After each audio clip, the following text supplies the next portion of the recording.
Hello, friends. Thank you for joining me for the sixth video in my eating disorder series. And it's actually been even longer because I've done many subtopics on your relationship with food or people's relationship with food and how that impacts eating behavior. So welcome to the last one. Give yourself a pat on the back. I appreciate you being here. And before I get into the major content, just as a reminder, if you want more references and resources that I'm going to be talking about in this video and maybe others that even are included in this overview, go ahead and click the link in the video description to the accompanying article. Okay, so let's get started with a little bit of a recap of where we've been. Now, I did start off with diet culture because I think that it's very important to understand society's concepts and beliefs around food and eating behavior, because this will modify what one deems as normal and what deems as healthy and what deems as unhealthy. Now, the problem with right now is that diet culture and the weight loss industry have kind of captured the healthcare industry as well as the wellness space. And what's happening is what was once considered restrictive and plans of eating that were monitored for health reasons are now being brought into integrative treatment plans as well as healthcare plans.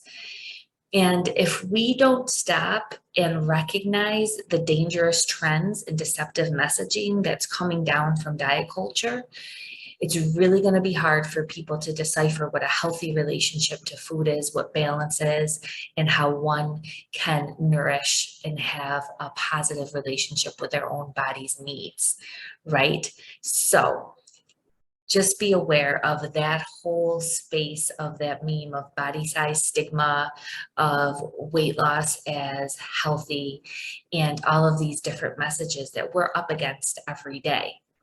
So in that context, I decided I was going to do this long series because not a lot of people are talking about it. And the reason why not a lot of people are talking about it is because weight loss and diet industry are billions of dollars of an industry. Okay. So I did go over the caveats of food addiction, which is now trending very much so in the health and wellness space. And I even prior to being a health at every size practitioner, really thought that perhaps food could be an addiction, but there's caveats to that. Okay. So I'm not saying that people don't feel that they're addicted to food or that they have a hard time stopping, but we need to draw a line between what's a true eating disorder, what's a coping strategy, what's a result of restriction, and what's actually diagnosable in the DSM-5 as an eating disorder and a substance use disorder. Food addiction isn't in either of those, okay? So let's keep that in mind. I've also discussed various types of eating disorders, from the more common types like anorexia, bulimia, binge eating disorder, and some of the less common types and ones that are classified as others. We talked specifically about orthorexia and bigorexia, and these are particularly pertinent to the audience in wellness because they're a real focus and almost an obsession of either eating healthy or obtaining a really great physical physique through fitness to the point where it interferes with one's life and it starts to cause a lot of trouble. So that's where we've been. And again, if you want more links to those articles or videos, they will be in the video description. Now where I want to take you is kind of just through a quick, short and sweet description of the rest of the eating disorders that I haven't covered yet. And then I want to start on a holistic solution to recovery, outline that for you, what I think that would look like. And I just feel that we cannot fix problems with our food with a food plan, right? Because it's just another form of a diet. We have to have the right mindset and look at all of the interacting factors that result in an eating disorder. Okay, so that's kind of where we've been, where we're going here. So let's get started. All right, so the other types of eating disorders. Now, this is brief, as I said. And it's not because they're less important or less severe. It's just because I've already gone into ad nauseum, right, what these other eating disorders are and how to look for them. So you already have the general characteristics. You already have the most common ones. And these are pretty easy to spot if you have this background knowledge. So I'm just going to go through them according to the National Eating Disorders Associations, how they classify them.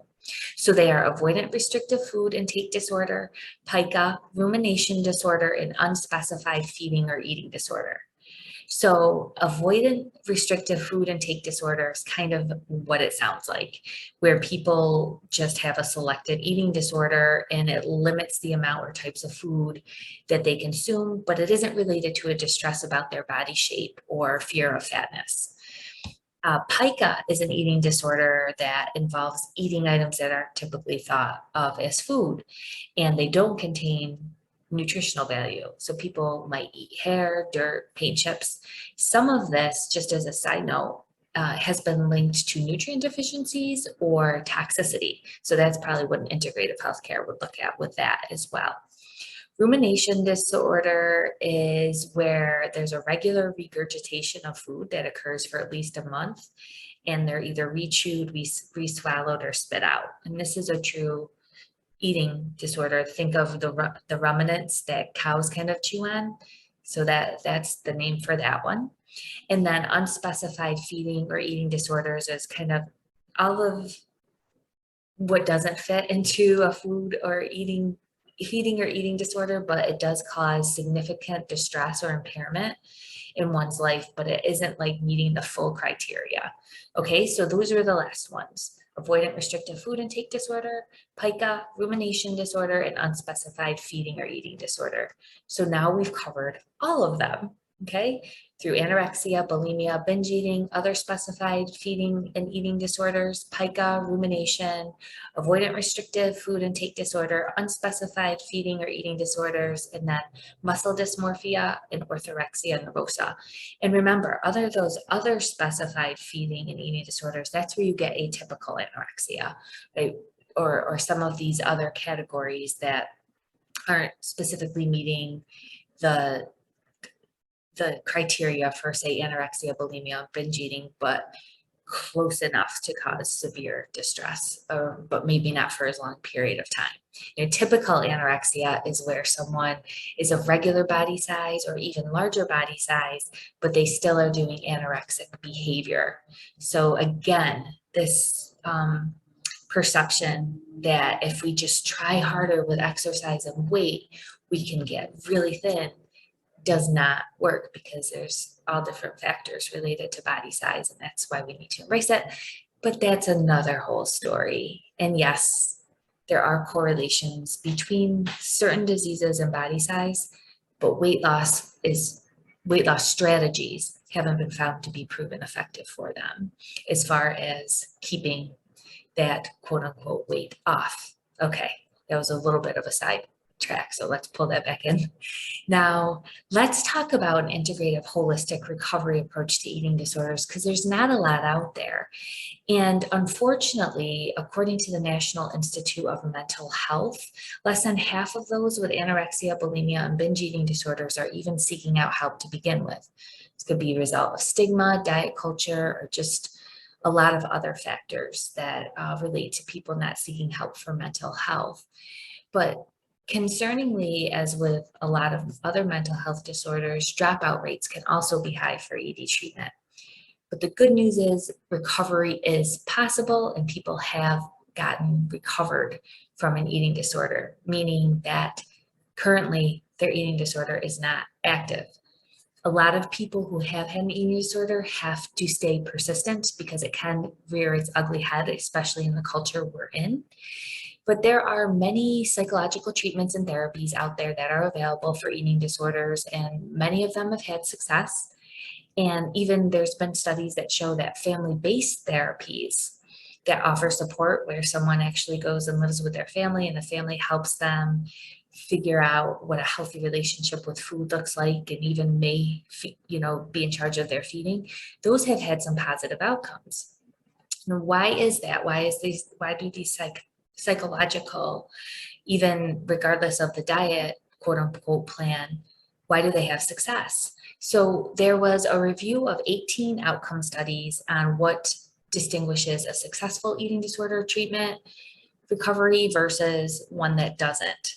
And according to the write-up on this in Eating Disorder Hope, it said, while patients did say that the reduction of physical eating disorder symptoms was an important factor, they also included criteria such as self-acceptance, healthier relationships, personal growth, self-adaptability, personal autonomy, and resilience, right? So this means all the aspects of wellness that have nothing to do with food, but one's relationship with themselves and how they feel about themselves, and relationships are very important for overall recovery.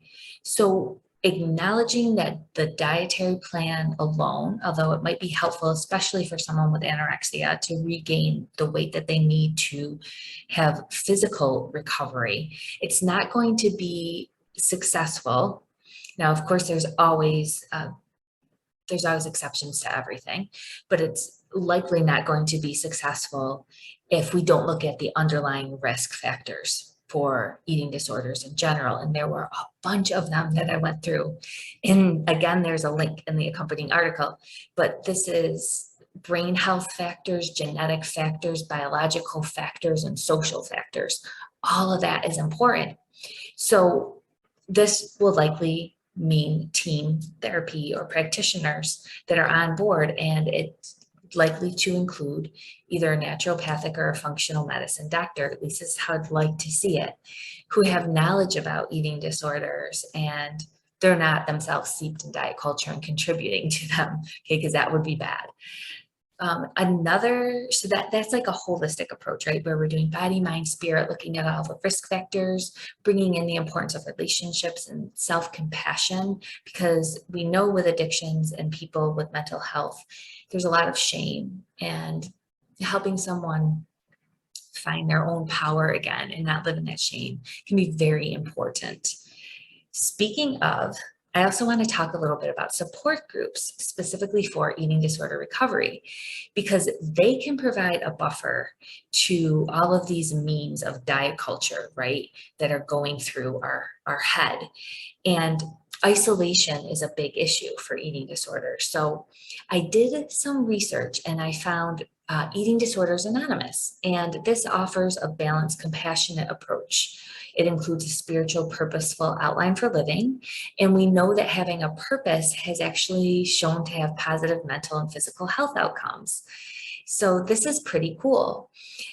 They talk about focusing on the solution, not the problem, that the solution's about recognizing choices and making them responsibly, that diets and weight management techniques do not solve thinking problems, and it emphasizes sound nutrition, but discourages any form of rigidity around food, that balance, not abstinence, is their goal.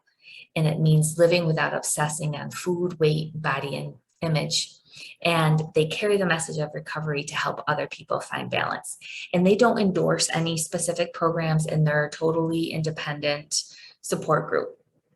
So I'm not endorsing them myself. I'm just getting that information to you because it looked pretty cool to me. But I just think it's amazing that if, as health influencers, we were more focused on helping people find peace and balance with food and what they feel feels good in their body versus do this, do that, this food's good, this food's not bad. I don't think we'd have all these issues around eating disorders if we did that. So there you go. We went through the rest of eating disorders. We talked about a holistic approach to recovery. I gave you an example of a support group that may be helpful, that's free for you. And I just hope that this series was helpful, because I know a lot of people aren't talking about it.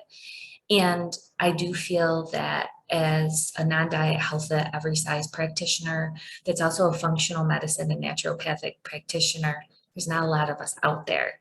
So feel free to check out my resources on my website. I will provide a link at the end of this video in the video description. If you want to reach out and either, discuss if I can help you find the support, or maybe I can work with you, feel free to do that.